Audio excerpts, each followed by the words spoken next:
Donc là, nous allons créer une classe service et donc qui va utiliser la classe rendez-vous repo que nous venons de créer.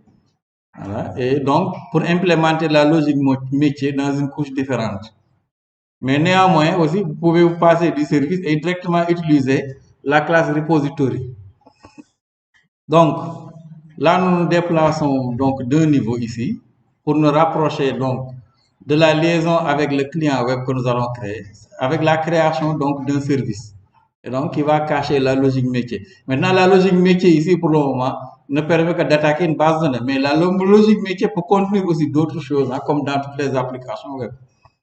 Voilà. Et pour cela, bon, nous allons utiliser des concepts que vous connaissez déjà. C'est l'inversion de contrôle qui permet donc de disposer d'une instance et l'injection de dépendance ici, que nous allons voir ici, pour disposer d'une instance d'une classe donnée sans pour autant utiliser l'opérateur new. En utilisant simplement les conteneurs IOC. Ici, par exemple, vous avez le conteneur IOC de Spring qui s'en occupe quand nous avons besoin d'une instance. Et l'injection de dépendance qui va permettre d'injecter l'instance donc de plusieurs manières. Donc, on avait vu sous Angular que la seule possibilité de faire de l'injection de dépendance, c'est en passant par le constructeur. Mais ici, on peut faire de l'injection de dépendance de plusieurs manières. Hein. Soit comme, voilà, en passant par le constructeur, ou bien en passant par un attribut de la classe, etc. Il faut juste l'arrêter avec le décorateur @AutoWire. Maintenant, bon, l'ensemble des éléments que vous voyez ici et que l'on manipule les classes, en réalité, on les appelle des beans, Spring. Donc, ce sont les objets qui forment le backbone de votre application et qui sont gérés par le conteneur IOC. Et c'est un objet qui est instancié, assemblé et géré par le conteneur Spring IOC. Et en général, bon, peut-être ici, nous ne l'utiliserons pas. Nous allons utiliser peut-être, comment dirais-je, un sous-élément de component. Nous l'avons même déjà fait avec repository.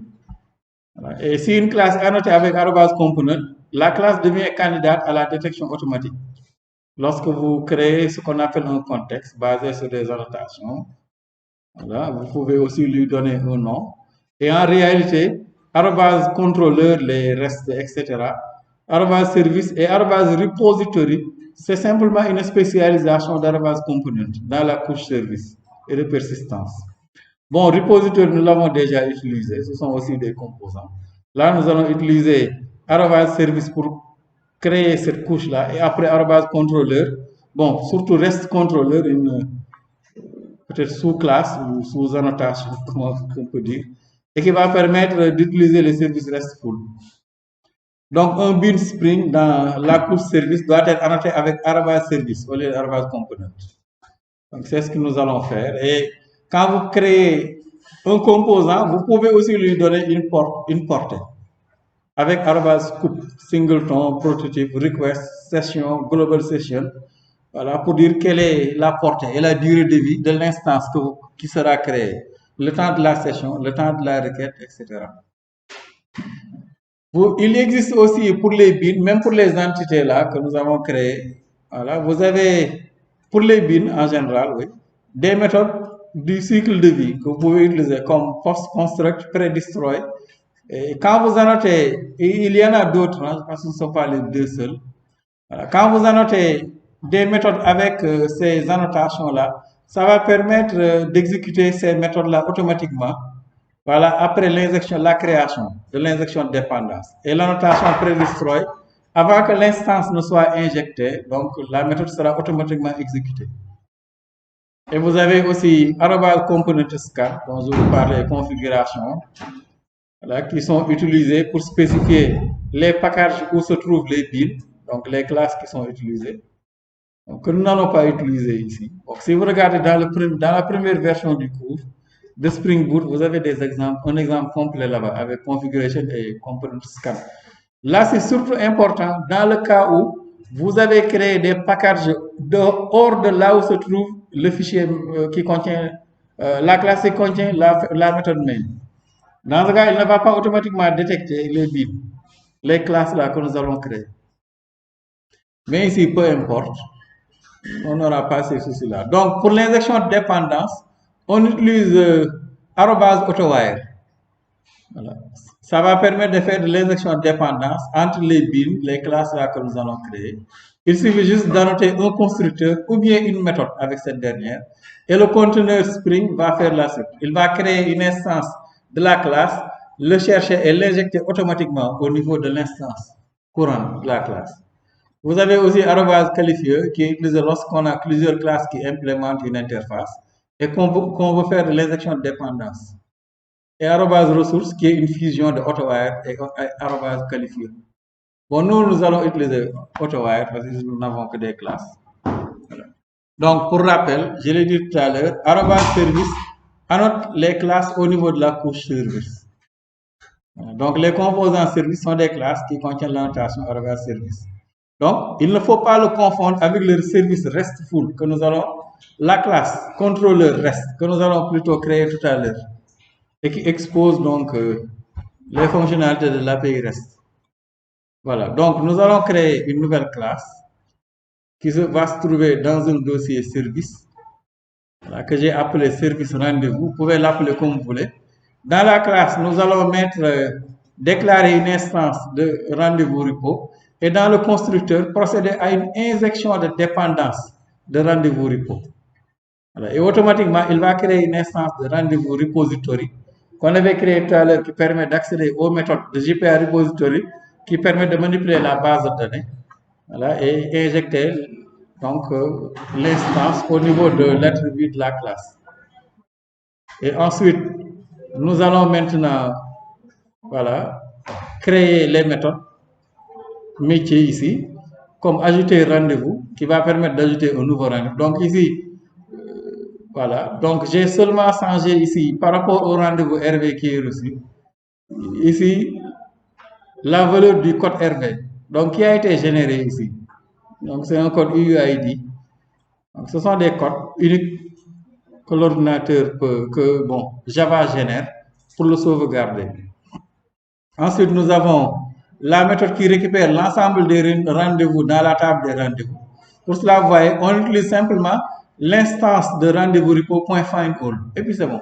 On a la liste des rendez-vous. Pour supprimer un rendez-vous, on reçoit donc l'ID des rendez-vous concernés et on utilise la méthode delete by ID. Et puis c'est bon.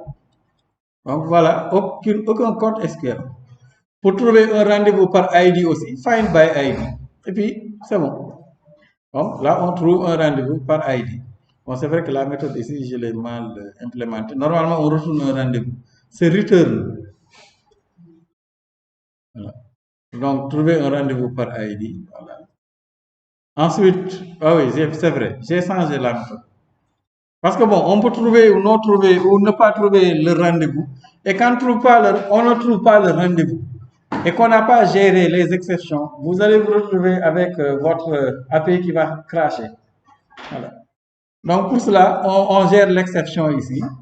On écrit rendez-vous.find by ID or else bon, une écriture différente qui utilise ici une méthode anonyme, mais les méthodes anonymes ici, complètement à Angular, on ne met pas égal supérieur, mais c'est tiré supérieur.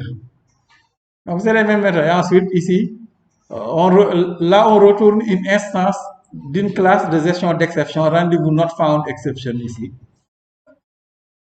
Voilà, qui contient donc, qui étend donc runtime exception et qui donc permet de gérer donc cette exception. Donc on va l'implémenter. Ensuite, pour la mise à jour d'un rendez-vous, on utilise simplement la méthode save. Et puis, la mise à jour est automatiquement effectuée. Voilà. Donc, nous allons implémenter cette classe service qui va uniquement utiliser le repository pour créer les classes métiers que donc l'API va utiliser ici.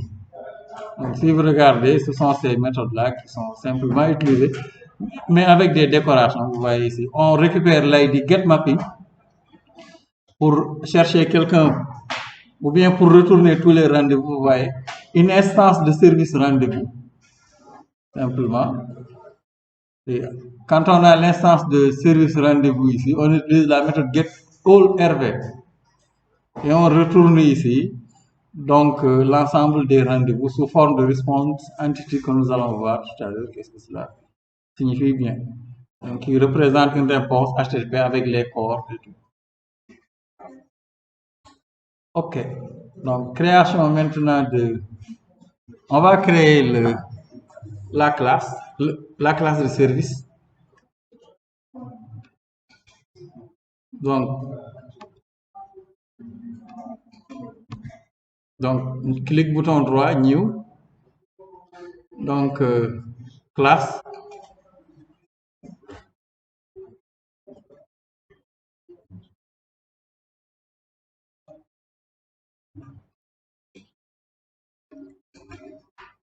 Donc, je le mets dans le package service, des services. Voilà. Et là, on l'appelle service RV ou rendez-vous, vous l'appelez comme vous voulez. Par exemple. Voilà. Et donc, qui n'est en personne.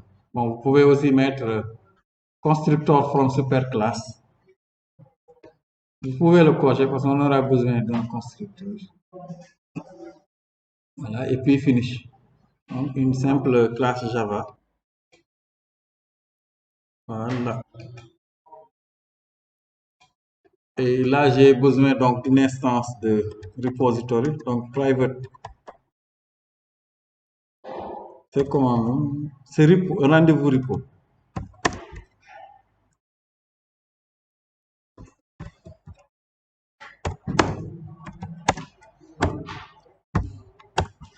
Voilà. Ensuite, injection de dépendance avec @autowire. Et là, vous mettez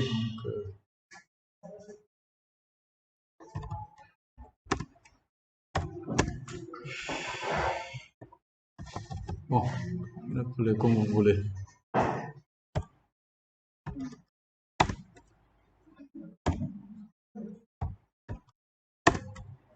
Voilà. Et là, à partir de ce moment, vous disposez de tout ce qu'il faut au niveau de l'instance de rendez-vous repo pour faire vos opérations et d'autres opérations qui sont disponibles. Donc là, on aura une instance. Bon, je pense qu'on aurait pu décorer l'attribut, mais j'en sais pas, je n'en suis plus sûr. Vous pouvez vérifier, est-ce qu'on ne peut pas? Il me semble qu'on peut décorer l'attribut directement. Bon, je n'en suis plus trop sûr parce que ça fait un bon bout de temps d'utiliser ça. Voilà. Donc ensuite, on va créer une méthode ajouter rendez-vous qui ajoute un nouveau rendez-vous qui est reçu en paramètre.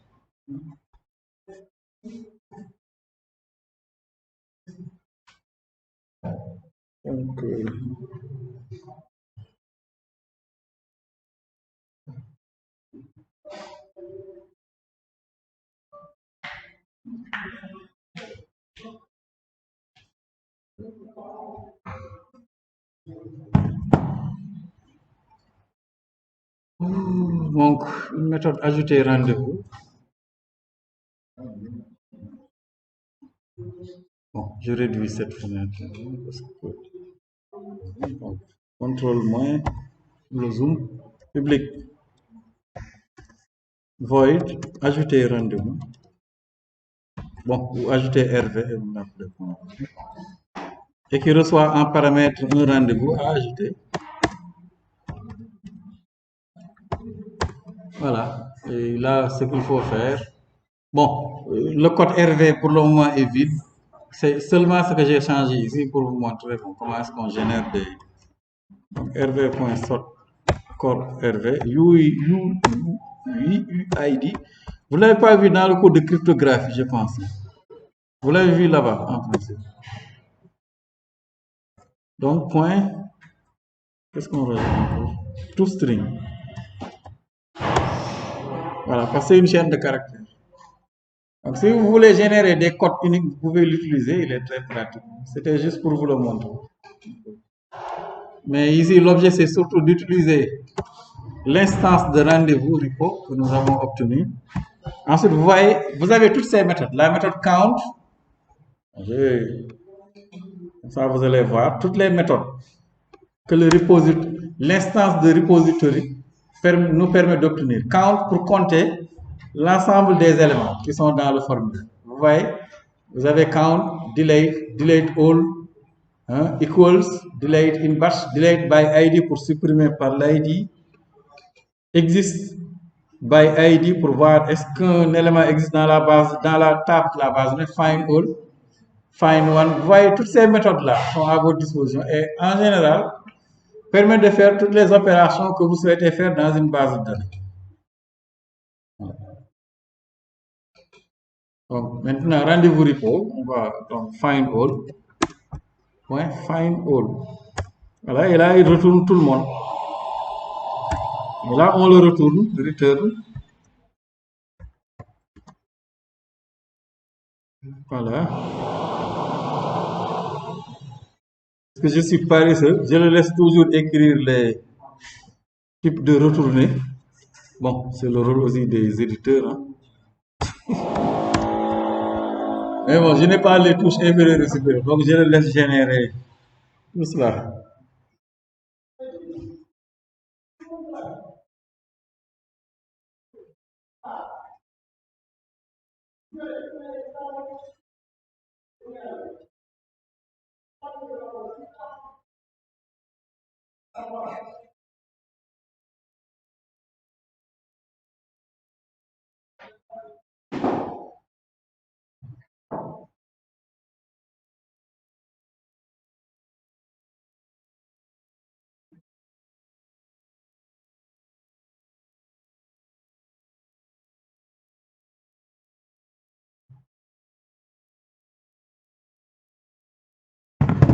Voilà. Donc, pour ajouter quelqu'un, bon, ensuite on va faire la même chose pour qu'est-ce qu'on a? Ajout. Donc, create. Retrouver tout le monde. Bon, non, ça c'est pas, pardon, c'est pas find all. Hein. Je dors. Hein. Donc, void. C'est save, pardon.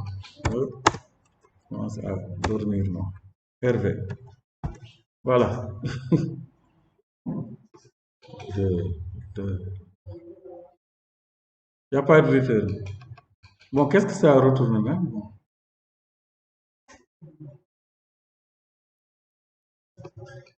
Est-ce que c'est oui, save retourne bon, mais c'est pas la peine.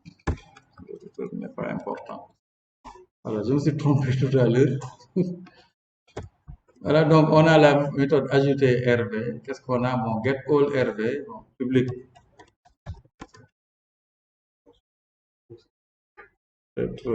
Donc liste pour récupérer tous les rendez-vous. Et là, donc, on a simplement un return de RV, pardon, rendez-vous repository. Point find all. Voilà, aussi simple que ça. Ensuite, on a quelle méthode encore? Donc, supprimer, oui, supprimer quelqu'un, donc public void.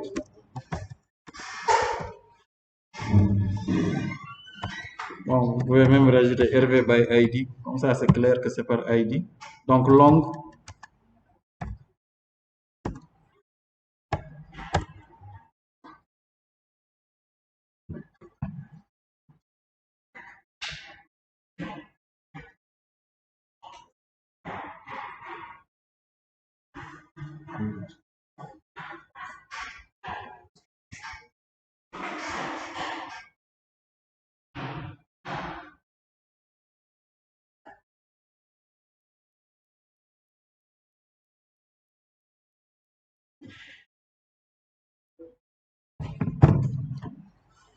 Voilà, donc pour supprimer, oui, c'est pas lui qui a ce problème-là. Donc on utilise rendez-vous repo.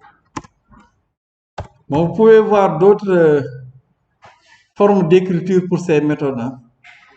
Donc delete by ID. Voilà. Et delete by ID aussi, peut-être retourne quelque chose. Bon, il ne retourne rien. Bon, on peut aussi, vous voyez, il y a une autre méthode, delete carrément, pour supprimer une entité, pour passer en paramètre. Vous avez aussi delete all pour supprimer tout. Find all by ID, find all, exist by ID pour voir l'existence et pas. Vous avez aussi find by ID, bon, on va voir après, mais qui retourne un optionnel. Bon, on peut le trouver ou pas, les optionnels là.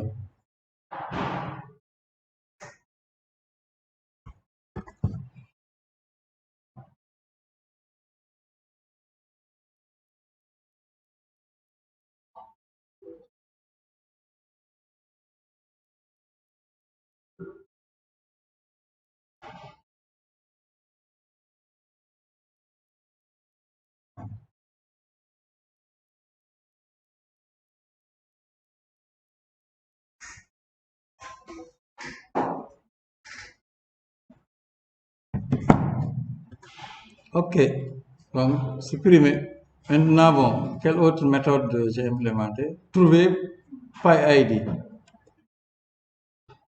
Donc, un rendez-vous, donc public.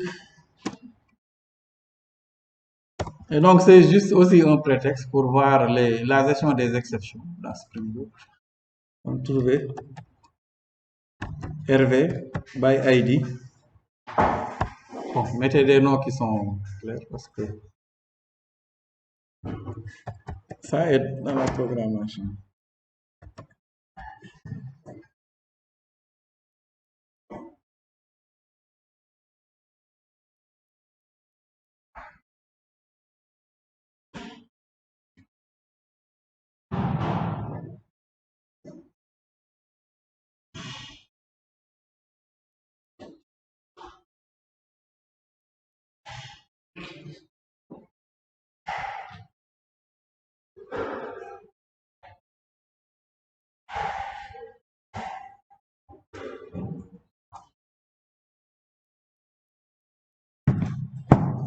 Voilà. Et là, vous allez voir, bon, quand on retourne plutôt un rendez-vous. Et là, on retourne directement, vous allez voir, bon, il ne sera pas content. C'est quoi encore? Donc, l'instance de repository point find by ID.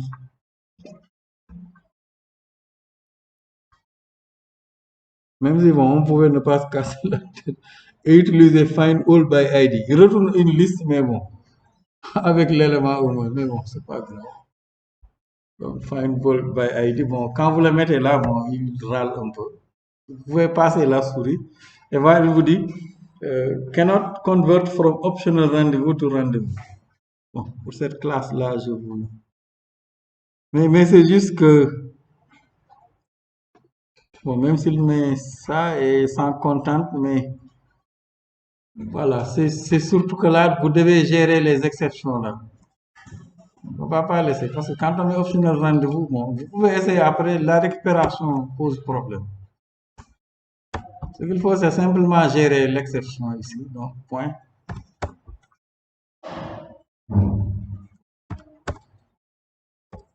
Oh là là, qu'est-ce que j'ai mis à la ligne? Donc, or else through.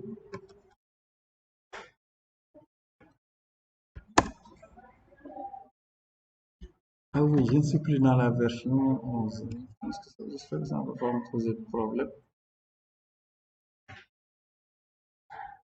Or else. Ah oui, je n'utilise plus la version. Je suis dans la version 8.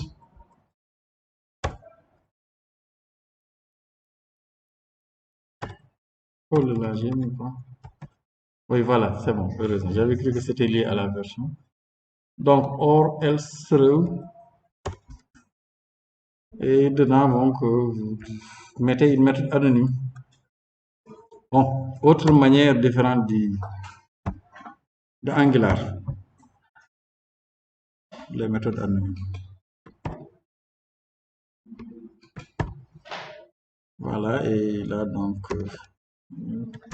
une classe que nous allons créer, donc rendez-vous. Exception. Juste pour gérer le cas où soit donc une chaîne de caractère en paramètre. Or, else rendez-vous, c'est bon. Bon, assez tiré par les cheveux.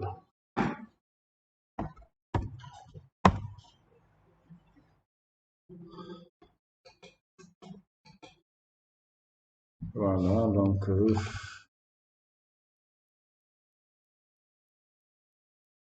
je vais à la ligne.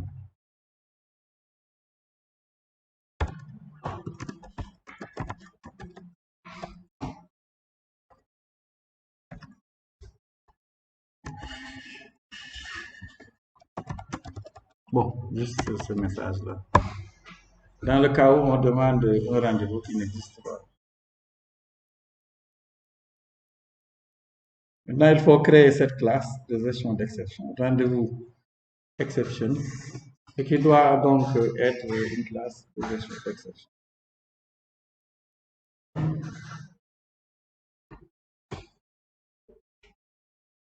Bon, c'est 3 lignes. Donc, or else through.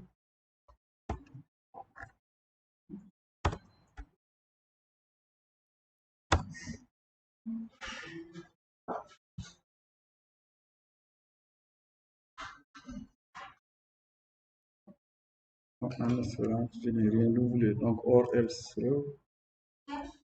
Okay. Or s'il n'existe pas d'être sur la même ligne.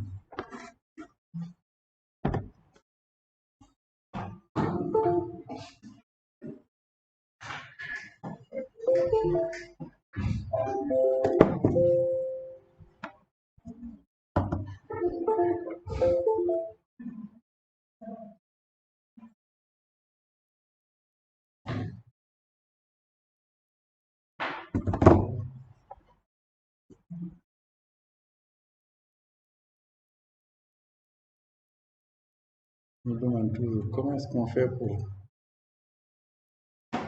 connaître le crédit de ces box-là. Je l'utilise d'un seul coup. Je ne savais pas comment est-ce qu'on regarde le nombre de gigas qui reste dans les box-là. Si c'était le téléphone, il y avait le code USSD. Il y avait quelque chose. C'était le peine qui vidait mon box là.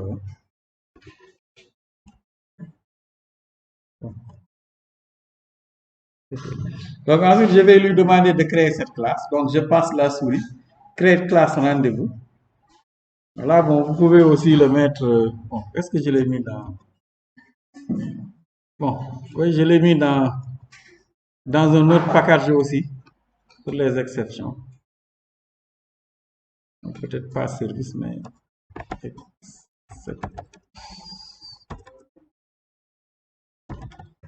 Bon, juste pour organiser, vous n'êtes pas tenu de mettre tous ces packages-là.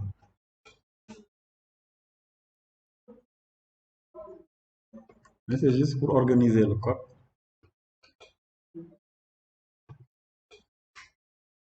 Voilà, donc une classe de gestion d'exception ici qui est un runtime exception. Extension. Runtime exception. Qui est bon, l'exception qui est liée à cette erreur-là. Donc ensuite, bon, on ajoute simplement donc un constructeur qui va appeler le constructeur de la classe mère runtime exception. Soit donc un message en paramètre.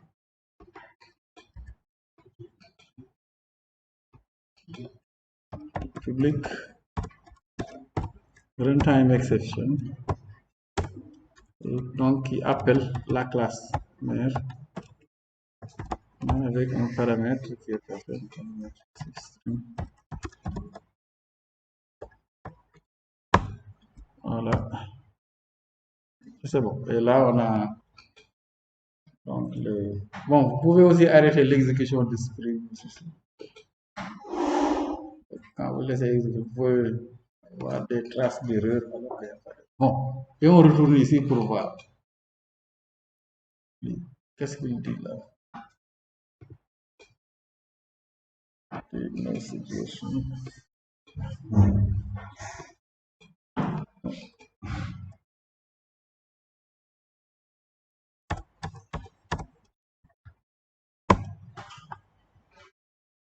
Ok, donc il faut les aligner.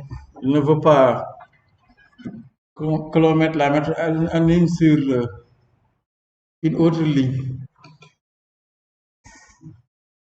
Bon, ou bien bon, c'est que bon, je le déplace ici, bon, ça va.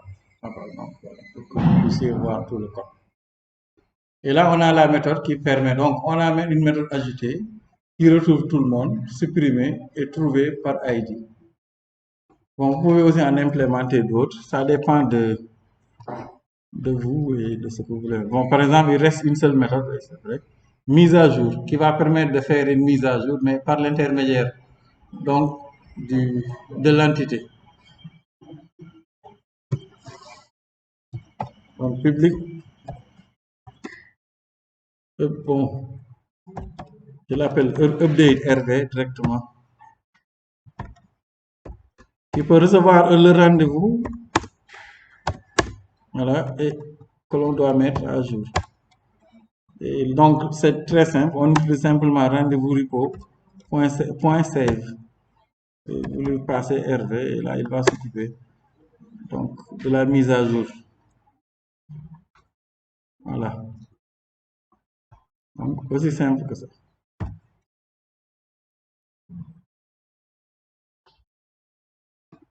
Un public void.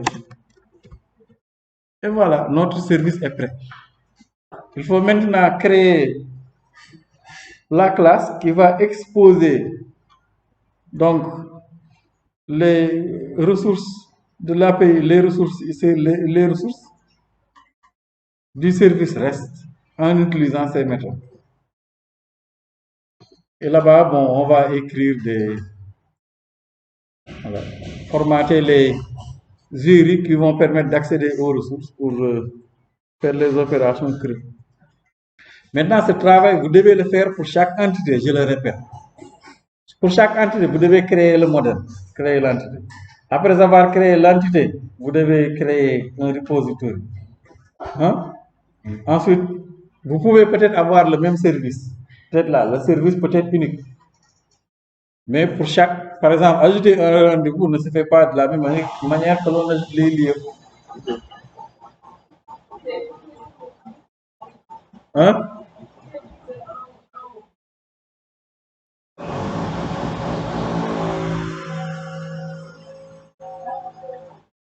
Ok. C'est le même code qu'il y a dans les slides. Bon, sauf les noms de méthode que je modifie de temps en temps. Donc là, c'est pour la gestion de l'exception au cas où le rendez-vous que l'on demande de trouver n'existe pas.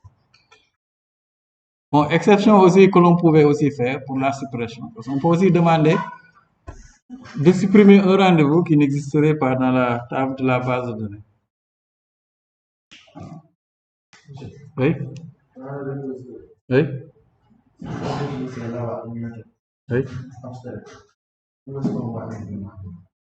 Une méthode abstraite où?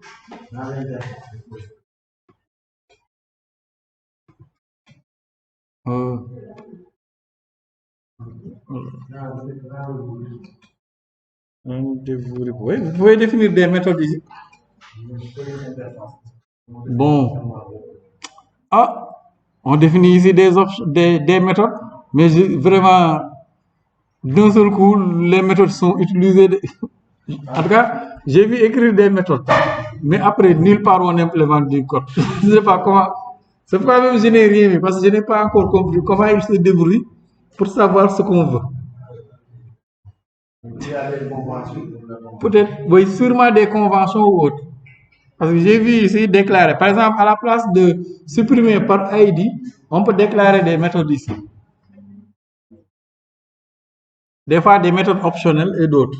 Maintenant, je ne sais pas comment l'API se débrouille pour savoir, moi, exactement ce que je veux par l'intermédiaire de cette méthode.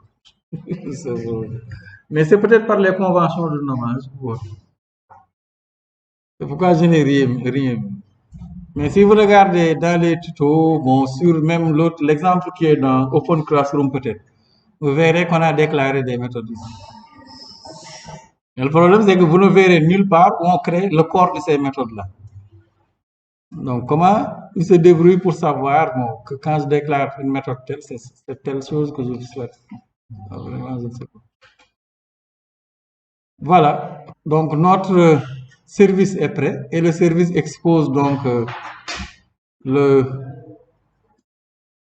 code métier et le service peut donc avoir plusieurs instances par injection de dépendance de repository des différentes entités et donc les combiner ici.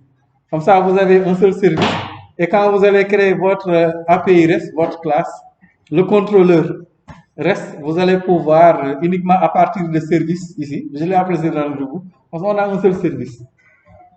Vous pouvez avoir donc les autres entités et les manipuler.